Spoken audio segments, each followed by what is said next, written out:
प्यारे साथियों, अगर आपका भी 2 जुलाई को त्रैमासिक परीक्षा सोशल साइंस का यानी सामाजिक विज्ञान का एग्जाम है, तो ये क्लास आपके लिए काफ़ी इम्पोर्टेंट होने वाला है।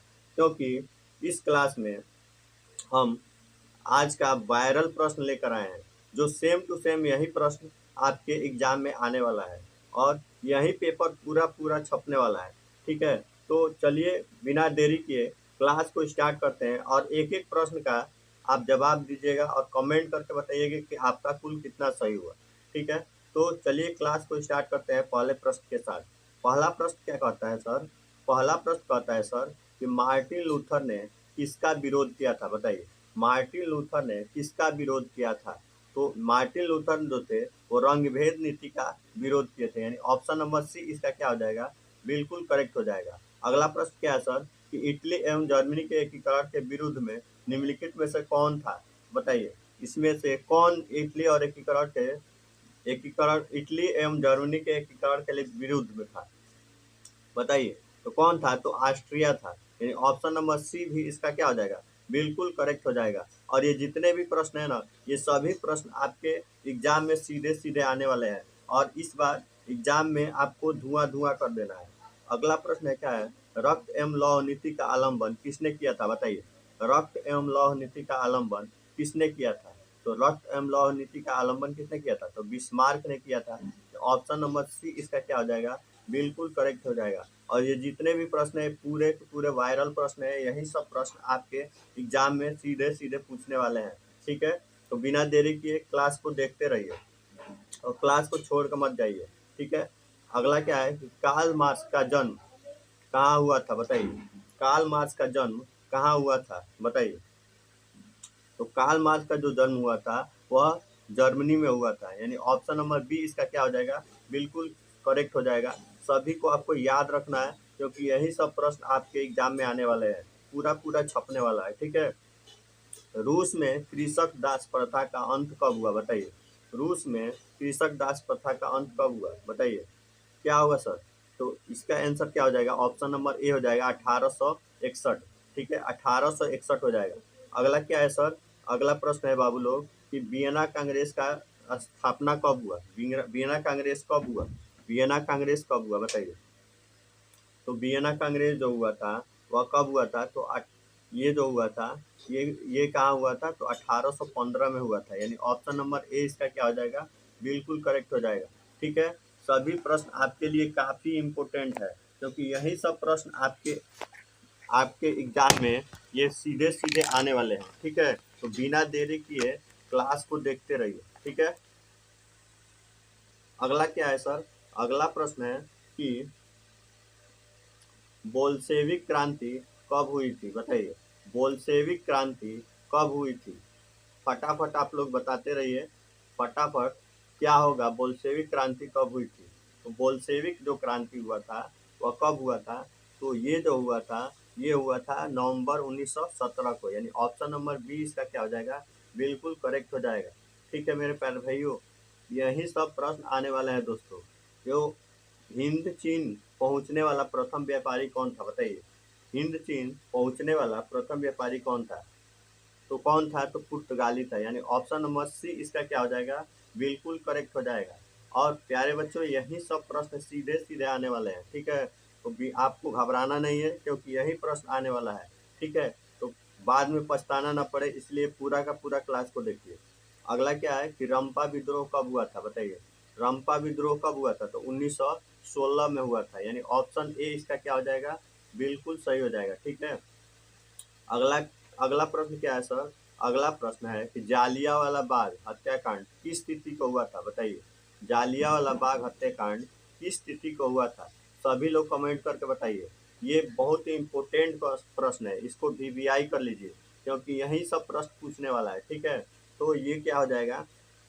13 अप्रैल 1919, यानी ऑप्शन नंबर ए इसका क्या हो जाएगा? बिल्कुल करेक्ट हो जाएगा। सभी को आपको रट के जाना है। ठीक है, अगला क्या है कि सौर ऊर्जा निम्नलिखित में से कौन सा संसाधन है? सौर ऊर्जा जो है वह किस तरह का संसाधन है? बताइए, सौर ऊर्जा जो है किस तरह का संसाधन है? तो सौर ऊर्जा जो है वह क्या है? तो यह नवीकरणीय संसाधन है। कौन सा संसाधन है? तो यह क्या है? नवीकरणीय संसाधन है, यानी ऑप्शन नंबर बी इसका क्या हो जाएगा, बिल्कुल करेक्ट हो जाएगा। ठीक है, और आपको यही यही सब याद करना है और ये जाकर छाप देना है पेपर में। सोपानी कृषि किस राज्य में प्रचलित है, बताइए। सोपानी कृषि किस राज्य में प्रचलित है, कौन सा राज्य है, उत्तराखंड, यानी ऑप्शन नंबर बी इसका क्या हो जाएगा, बिल्कुल करेक्ट हो जाएगा। अगला क्या है, मेढक के प्रजनन को नष्ट करने वाला रसायन कौन सा है, बताइए। मेढक के प्रजनन को नष्ट करने वाला रसायन कौन सा है, तो कौन सा है, तो एंड्रीन है, यानी ऑप्शन नंबर सी इसका क्या है, बिल्कुल करेक्ट है। सभी को आपको रट के जाना है क्योंकि यही सब प्रश्न आने वाला है। ठीक है, काली मृदा का दूसरा नाम क्या है, बताइए। काली मृदा का दूसरा नाम क्या हो जाएगा, तो रेगुर मिट्टी हो जाएगा, यानी ऑप्शन नंबर बी इसका क्या हो जाएगा, बिल्कुल करेक्ट हो जाएगा। यही सब प्रश्न पूछने वाला है। ठीक है, तो आपको याद रखना है, देश के बांधों को किसने भारत का मंदिर कहा है, बताइए। देश के बांधों को भारत का मंदिर किसने कहा है, बताइए। कौन कहा था, तो पंडित नेहरू, यानी पंडित जवाहरलाल नेहरू ने कहा था, यानी ऑप्शन नंबर सी इसका क्या हो जाएगा, बिल्कुल करेक्ट हो जाएगा। सभी को आपको रट जाना है क्योंकि यही सब प्रश्न आने वाला है, पेपर में जाकर छाप देना है। बृहद क्षेत्र में जल की उपस्थिति का कारण पृथ्वी को कहते हैं, उपस्थिति के कारण ही पृथ्वी को क्या कहते हैं, तो पृथ्वी को इसलिए हम क्या कहते हैं, नीला ग्रह कहते हैं, यानी ऑप्शन नंबर बी इसका क्या हो जाएगा, बिल्कुल करेक्ट हो जाएगा। ठीक है, यही सब प्रश्न आने वाला है। ठीक है, तो छाप लेना है पूरा। बिहार में अति जल दोहन के किस तत्व का संकेंद्रण बढ़ा है, बताइए। तो इसका क्या हो जाएगा, आर्सेनिक का बढ़ा है, यानी ऑप्शन नंबर सी इसका क्या हो जाएगा, बिल्कुल करेक्ट हो जाएगा। अगला क्या है, भारत का राष्ट्र पक्षी कौन है, तो भारत का जो राष्ट्र पक्षी है वो कौन सा है, तो मोर है, यानी ऑप्शन नंबर सी इसका बिल्कुल करेक्ट हो जाएगा। ठीक है, अगला क्या है सर, अगला क्या है बाबू लोग, अगला है किस राज्य में वन का सबसे अधिक विस्तार है, बताइए। किस राज्य में वन का सबसे अधिक विस्तार है, तो ये जो है वह मध्य प्रदेश में क्या है, वन का सबसे अधिक विस्तार है, यानी ऑप्शन नंबर सी इसका क्या हो जाएगा, बिल्कुल करेक्ट हो जाएगा। ठीक है, अगला क्या है सर, कि टैक्सोल का उपयोग होता है, टैक्सोल का उपयोग किसमें होता है, बताइए। टैक्सोल का जो उपयोग होता है वह किसमें होता है, फटाफट आप लोग बताते रहिए। टेक्सोल का उपयोग किसमें होता है, फटाफट आप लोग बताते रहिए। क्या हो जाएगा, तो कैंसर के इलाज में होता है, यानी ऑप्शन नंबर सी इसका क्या हो जाएगा, बिल्कुल करेक्ट हो जाएगा। ठीक है, अगला प्रश्न क्या है सर, अगला प्रश्न क्या कहता है कि अगला प्रश्न क्या कहता है कि औरतों के लिए आरक्षण की व्यवस्था कहाँ पर है, भारत में औरतों की आरक्षण की व्यवस्था कहाँ पे है, बताइए।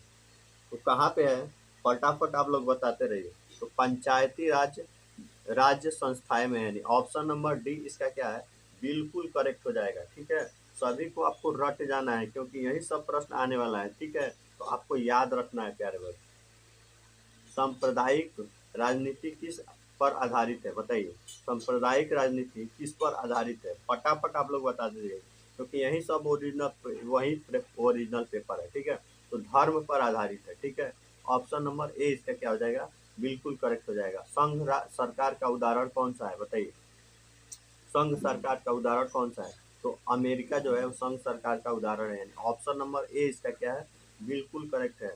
ये सभी प्रश्न VVI है, यही सब प्रश्न आने वाला है। भारत में पंचायती राज प्रणाली की शुरुआत कहाँ से हुई है, बताइए।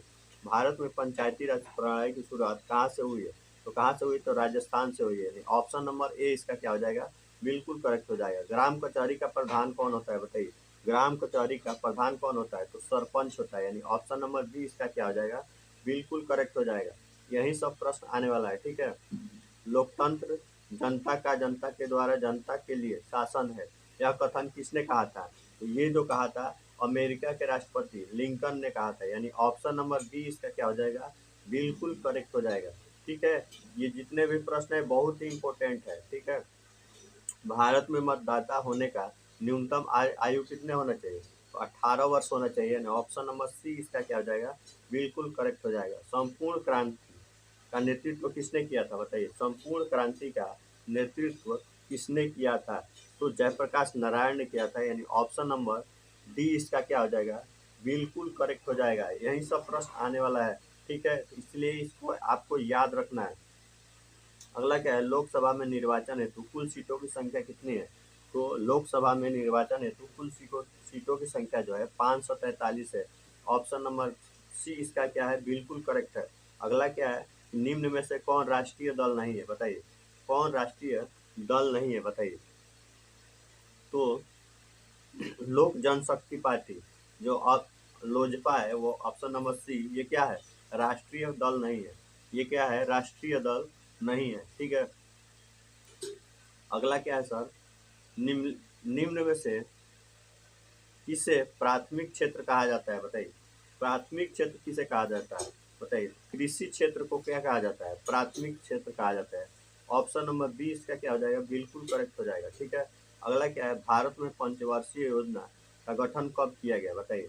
भारत में पंचवर्षीय योजना का गठन कब किया गया, तो 15 मार्च 1950 ईस्वी को किया गया, यानी ऑप्शन नंबर ए इसका क्या हो जाएगा, बिल्कुल करेक्ट हो जाएगा, ठीक है।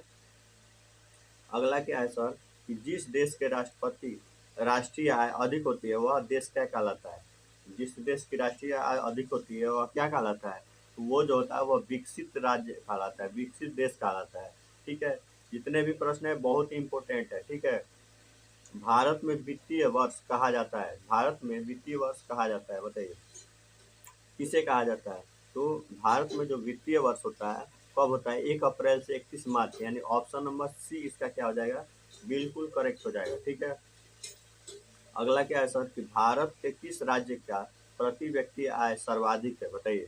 भारत के किस राज्य का प्रति व्यक्ति आय सर्वाधिक है, तो गोवा का क्या है, सबसे अधिक है, यानी ऑप्शन नंबर डी इसका क्या हो जाएगा, बिल्कुल करेक्ट हो जाएगा, ठीक है। और यही सब प्रश्न आपके एग्जाम में आने वाले हैं, ठीक है। तो घबराना नहीं है और ये सभी प्रश्न को आपको याद रखना है, ठीक है। अगला क्या है, बिहार के किस जिले का प्रति व्यक्ति आय सर्वाधिक है, बताइए किस जिले का है, तो पटना जिले का है, यानी जो राजधानी है, यानी ऑप्शन नंबर ए इसका क्या हो जाएगा, बिल्कुल करेक्ट हो जाएगा, ठीक है। यही सब प्रश्न आपके एग्जाम में आने वाले हैं, फटाफट आपको याद रखना है और जवाब भी देते रहना। विनिमय का सर्वोत्तम माध्यम क्या है, विनिमय का सर्वोत्तम माध्यम क्या है, बताइए। विनिमय का सर्वोत्तम माध्यम क्या है, तो क्या है, तो मुद्रा जो है सर्वोत्तम माध्यम है, यानी ऑप्शन नंबर सी इसका क्या हो जाएगा, बिल्कुल करेक्ट हो जाएगा, ठीक है। अगला क्या है सर, कि साख का अर्थ क्या है, बताइए साख का अर्थ क्या है। तो साख का अर्थ जो होता है वह क्या होता है, बताइए। तो ए और बी यानी विश्वास भी होता है और ऋण लौटाने की क्षमता भी होता है। ऑप्शन नंबर सी इसका क्या हो जाएगा, बिल्कुल करेक्ट हो जाएगा, ठीक है। अगला क्या है सर, भारतीय रिजर्व बैंक की स्थापना कब हुआ था। आरबीआई की जो स्थापना हुआ था वो कब हुआ था, बताइए। आरबीआई की स्थापना 1935 में हुआ था। ऑप्शन नंबर बी इसका क्या है, बिल्कुल करेक्ट है। ये बहुत ही इंपॉर्टेंट प्रश्न है, इसको आपको रट जाना है। वैश्वीकरण के मुख्य कितने अंग होते हैं, बताइए। वैश्वीकरण के मुख्य कितने अंग है, वैश्वीकरण के मुख्य 5 अंग है, यानी ऑप्शन नंबर डी इसका क्या है, बिल्कुल करेक्ट है। आपको याद रखना है, ठीक है। स्वर्ण आभूषणों की शुद्धता को निश्चित करने के लिए किस मान्यता दर को चिन्हित किया गया है, बताइए कौन होना आवश्यक है। तो ये जो होता है वो कौन सा होता है, तो स्वर्ण के लिए क्या होता है, हॉलमार्क होता है, यानी ऑप्शन नंबर बी आपका क्या है, बिल्कुल करेक्ट है, हॉलमार्क ज्वेलर होता है। और उपभोक्ता अधिकार दिवस कब मनाया जाता है, बताइए उपभोक्ता अधिकार दिवस कब मनाया जाता है, फटाफट आप लोग बताइए। तो कब मनाया जाता है, तो 15 मार्च को, यानी ऑप्शन नंबर ए इसका क्या हो जाएगा, बिल्कुल करेक्ट हो जाएगा, ठीक है। सभी को आपको याद रखना है। सुनामी का प्रमुख कारण क्या है, बताइए सुनामी का प्रमुख कारण क्या है, तो समुद्र में भूकंप आना ही क्या है, सुनामी का प्रमुख कारण, यानी ऑप्शन नंबर ए इसका क्या हो जाएगा, बिल्कुल करेक्ट हो जाएगा प्यारे साथियों। अगला क्या है प्यारे भाइयों, भैया अगला क्या है, कि भूकंप केंद्र का ऊर्ध्वाधर पृथ्वी पर केंद्र पर क्या कहा जाता है, बताइए। पृथ्वी के स्थित केंद्र को क्या कहा जाता है, बताइए। तो ये क्या होता है, तो अधिकेंद्र कहा जाता है। तो पृथ्वी पर भूकंप के केंद्र को क्या कहा जाता है, अधिकेंद्र कहा जाता है। ये बहुत ही इंपॉर्टेंट प्रश्न है, यही प्रश्न आने वाला है, ठीक है।